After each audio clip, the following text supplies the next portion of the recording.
Thank you very much, and welcome to week number 2 of the 2023 Tuba Bach Festival. Happy to be well underway in our 18th year of doing this. So want to thank Emmanuel Lutheran Church for this wonderful place where we get to play our concerts every week. We are so happy to be here. It sounds great, it looks great, and so many thanks to them. If you like being here and you want to be here some more, 9:30 on Sunday morning, you could come and face the other way.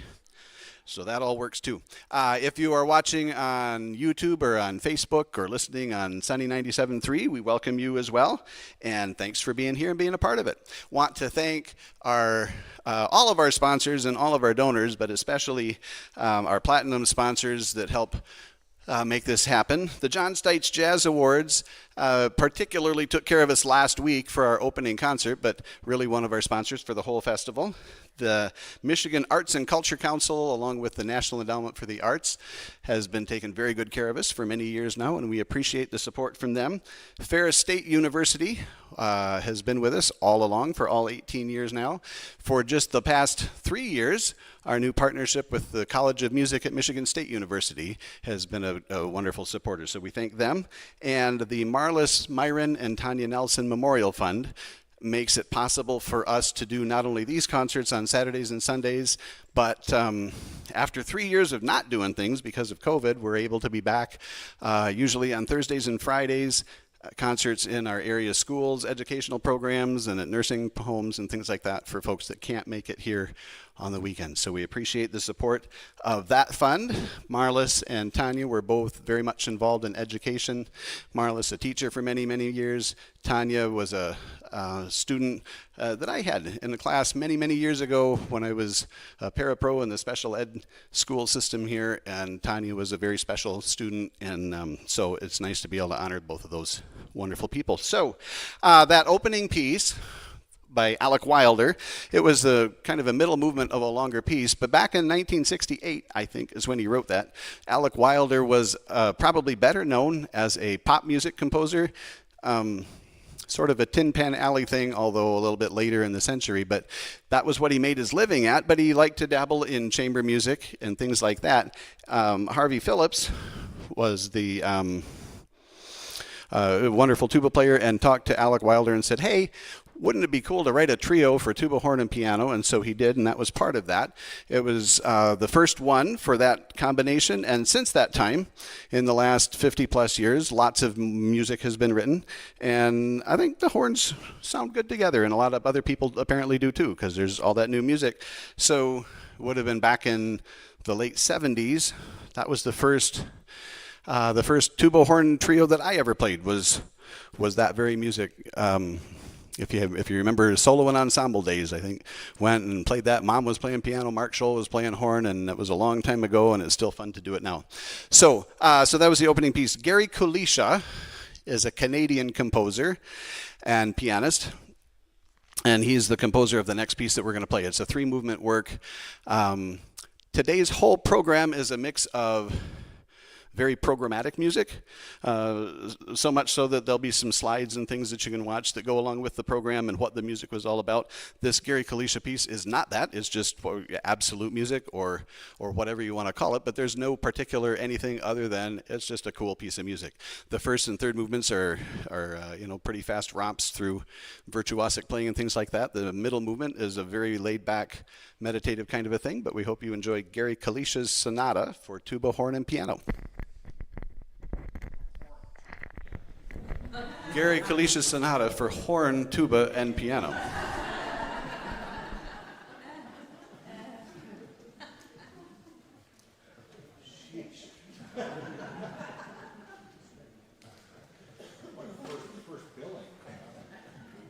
Oh, look at that. It does say that. I thought it said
Thank you very much.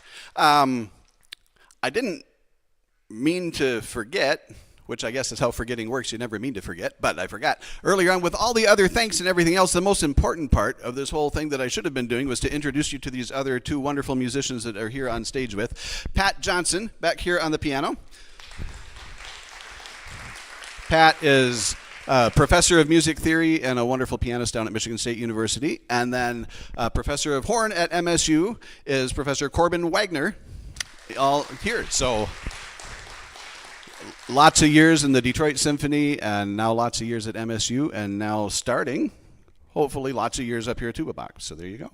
So that's that. So to introduce the next piece and all that, please welcome Pat.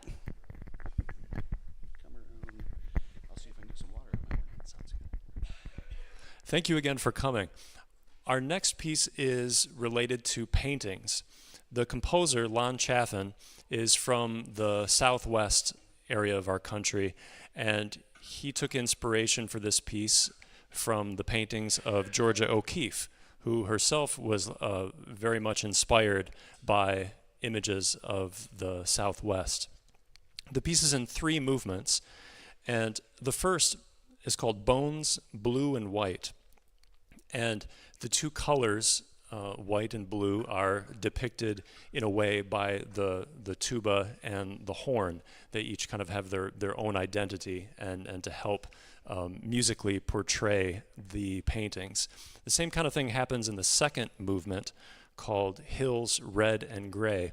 And not only do the instruments themselves show the differences between the colors or between the hills, but also in the tonality that's used for each of the instruments, as well as even the time signature. The tuba, for most of that movement, is kind of a 1 and 2, and whereas the horn plays 1 and 2, and so the music switches back and forth quite often, depicting the dichotomy of those 2 colors. And for the last movement, called Music, Pink and Blue, I'll let the composer speak for himself. Chaffin wrote, "In Music, Pink and Blue, we can see the empty space of the white bone, the layering and unfolding of flowers, and the slopes of the desert hills, all abstracted and manifested in subtle gradient colors.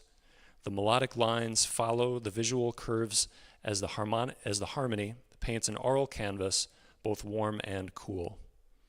So I hope you enjoy Far Away Nearby in 3 movements by Lon Chaffin,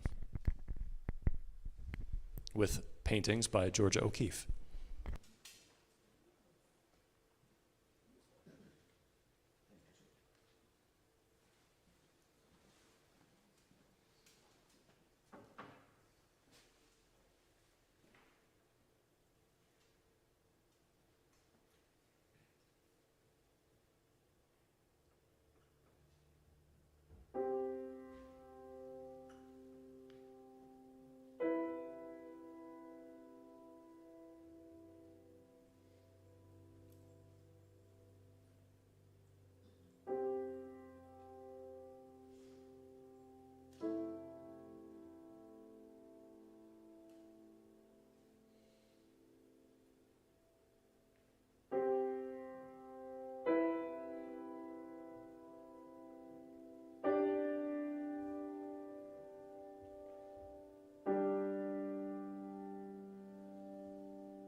Well, it is certainly Pat and my pleasure to be up here. I got to walk along the river walk today and see some of the parks, and we had a good old time. And we even went to Schuberg's. We even went to Schuberg's. So that was rated number 3 on the top things to do in Big Rapids. The third. I think we did that first. I don't know. Maybe we got our order wrong.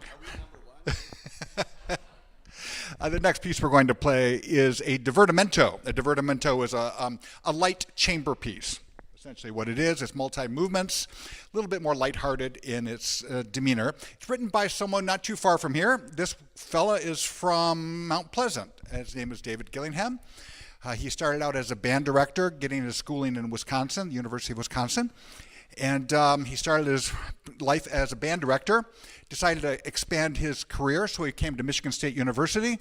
That was before our time that we were teaching there. And he wanted to try his hand at composition. It turns out he had a really good hand for composition. And so they quickly encouraged him to start that field.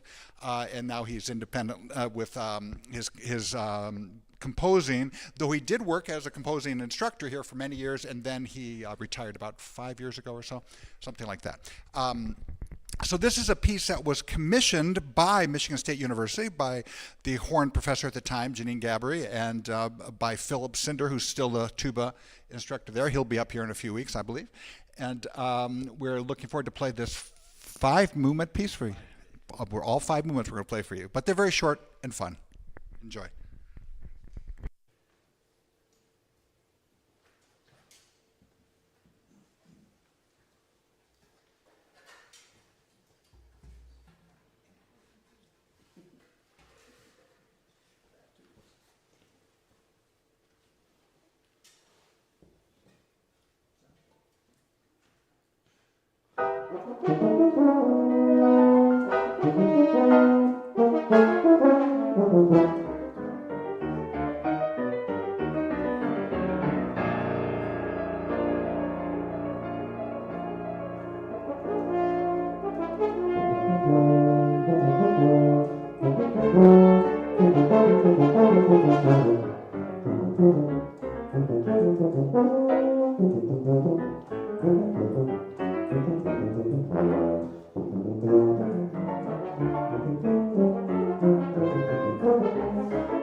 One of the things that I always hope while we're playing these concerts, I hope that you enjoy the music, but I also hope that you are having at least half as much fun out there as we're having up here. So this is just a blast to do, and it's such a treat to get to play with Corbin and Pat. So thank you guys very much, and we're just having fun. On Friday, we got to go to Big Rapids Middle School and do a little master class kind of a thing for 6th, 7th, and 8th grade horn and tuba and euphonium and piano players. And we had a lot of fun doing that.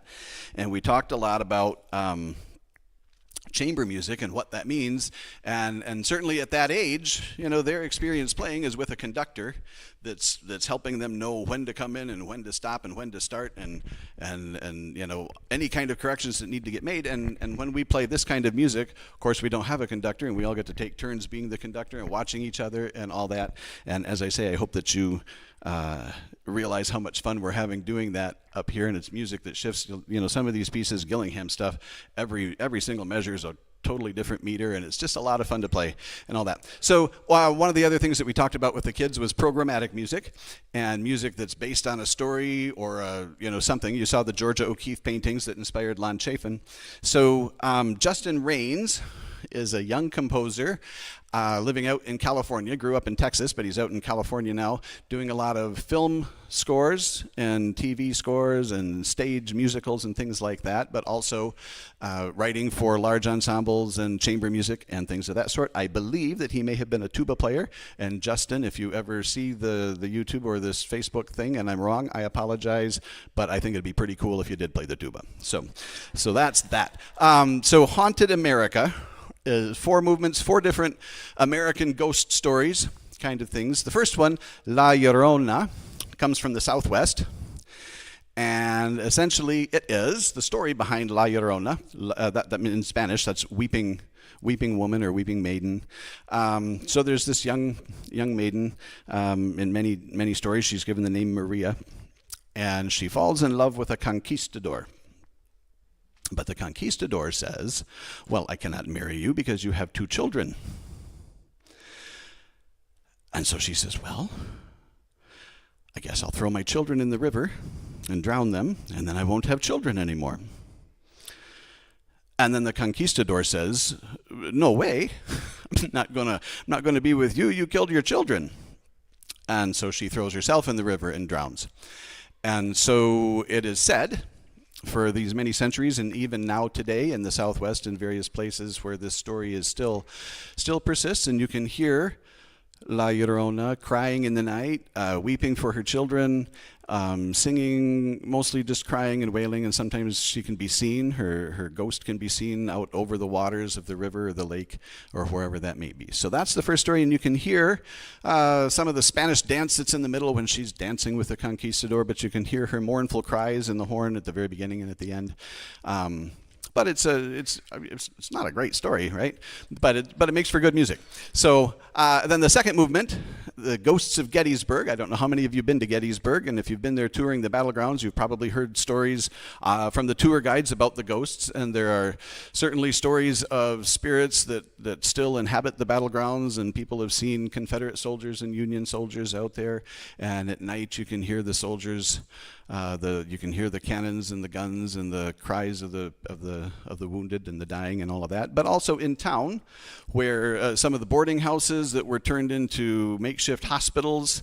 It's said that you can still hear the crying of the soldiers late at night.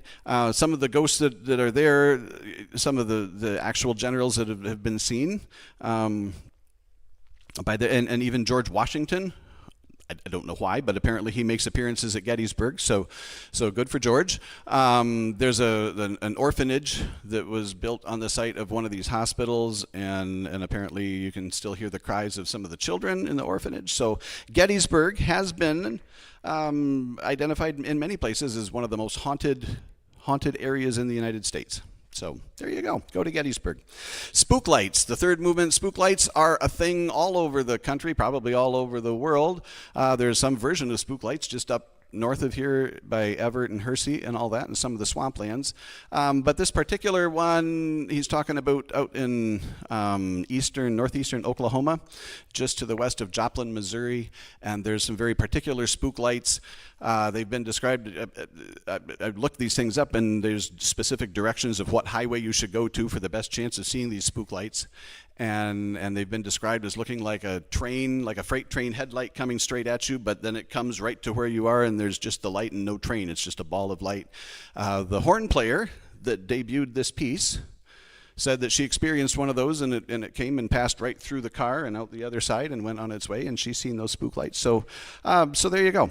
Just to the west of Joplin, Missouri, you can go see spook lights. And then the final movement, the Bell Witch, is from the Tennessee area, from, I believe, northwestern Tennessee and up into Kentucky. So the Bell Witch, nobody really knows how long she's been around, but the spirit has been haunting. The Bell family bought a big chunk of property there in the early 1800s, and right upon buying that property, the family was haunted. The Bell Witch would make physical appearances and assault the family. And visitors and anybody there, she would scream and yell through the night.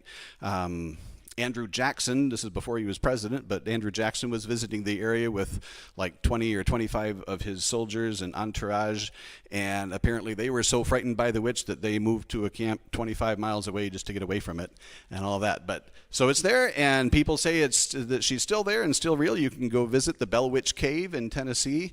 You'll see the house that the Bell family built a long time ago. The house is still there, and she's apparently still alive, and well, not alive, but she's still there doing her thing, and you can go visit that. One of the things that is said that she likes to sing hymns. And so Justin has set kind of throughout the Bell Witch movement kind of a minor key setting of Blessed Assurance. So you'll hear that as it goes through. But here are the four movements of the Haunted America Suite by Justin Raines.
Thank you all so much for coming today. It's been a lot of fun to have these gentlemen here. As I've said, it's been a great weekend, and so glad that you could come and be a part of that weekend. There are still 4 more weekends to go in the 2023 festival. Next week, Farid Haq, guitarist that has been here a few times in the past, amazing guitarist, jazz guitar, classical guitar, Spanish guitar, and he just does it all, and he's so much fun to work with.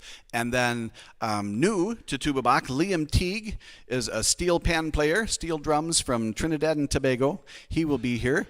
And also, their sons will be here. So Farid's son plays the tuba, a recent graduate out east in New York, and a tuba player. He didn't major in music, he didn't major in being a tuba player. He majored in something that's going to actually make some money for him, so that's exciting. But he still plays the tuba, and he's going to be here next week. And then Liam's son, Jaden, is a high school student and also an amazing steel pan player and also pianist. So the two sons are going to be here as well, and that's going to be a whole lot of fun. So that's next weekend. The weekend of September 30th and October 1st, the tuba quartet is back, Tuba Bach quartet. We've had to take a few years off because of COVID and things like that, but everybody can travel, everybody can be here. So Phil Cinder, our professor from Michigan State, is going to be here, and the other three of us all did our doctorates with Phil. So that's myself, and then Chuck Guy, who is out teaching now at the Crane School of Music in Potsdam, New York, and Gail Robertson teaches down in Arkansas. So the four of us it's a family reunion kind of a thing. So we're excited to be able to do that after all these years off. So that's that week. Week number 5, a young violinist from Uzbekistan, Elena Koryeva, will be here, along with Noah Millette on the piano, and the three of us will do a program that's going to be quite varied. Again, some classical music, a Brahms trio for violin, horn, and piano, and then also some traditional Uzbekistani music, Uzbek music, that we'll all learn together how that goes.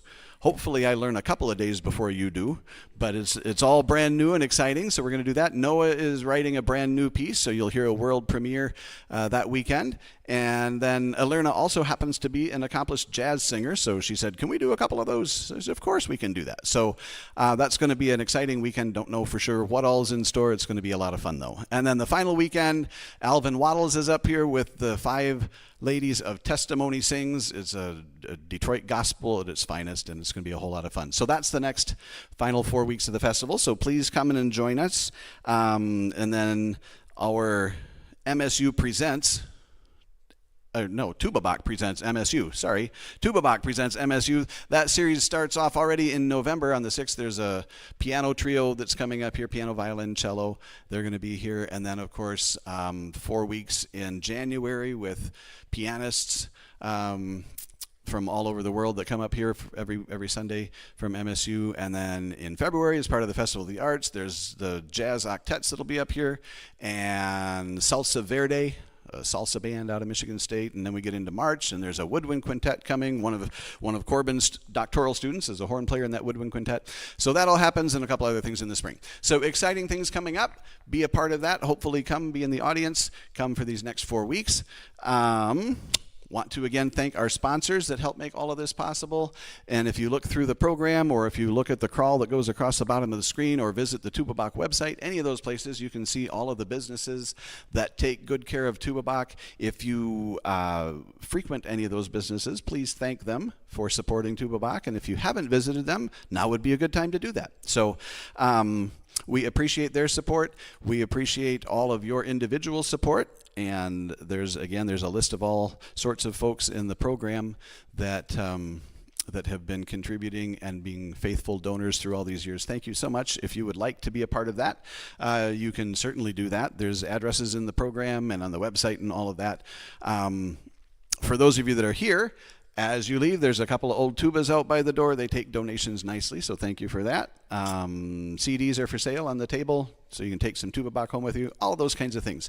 So those things are there. What else do I need to tell you about? I need to thank some people again before we play our final piece. Jeff Gabalis, who sits over here at the table and makes sure the live stream works the way that it's supposed to, so we appreciate all that he does.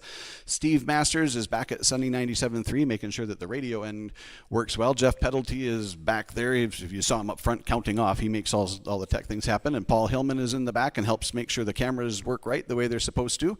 Adriana and Jane got you in the door, and they'll get you out the door.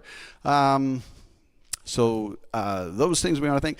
Make sure, again, if you're here, if you're watching online, you missed this part. Mom's Cookies are in Fellowship Hall. I think she's made several different kinds of dessert bars. So if you are here, please make sure you make your way over to Fellowship Hall afterwards and enjoy Mom's Cookies and enjoy talking to each other and our artists, and that'll be great. Once again, finally want to thank these two amazing gentlemen, wonderful musicians. It's been great to have you here for the weekend. Patrick Johnson at the piano and Corbin Wagner on horn. So it has been much fun indeed. The last piece we want to play for you is called Crikey. Catherine Lakuta is a young composer. She's now in Australia. She's from the Ukraine, moved to Australia. And Crikey, she says, was an Australian word that she learned. It covers lots of stuff, but in particular, this piece was inspired by, she got in her car one day and found out that along with her in the car was one of those big giant dinner plate size wolf spiders. And she said, "Crikey, I know that that's not what I would have said." But that's what she said. So crikey means that and lots of other things. We had slides for others. I was going to have slides with this too. Noah said, "No, you're not. Don't put big spiders up on the screen." So you'll have to imagine your own spiders and enjoy that. And I think Catherine does a good job of the imagery of all the things that go along with finding a giant spider in your car. So this is Crikey. Thank you all so much for coming. Thank you, Patrick. Thank you, Corbin. Catherine Lakuta's Crikey.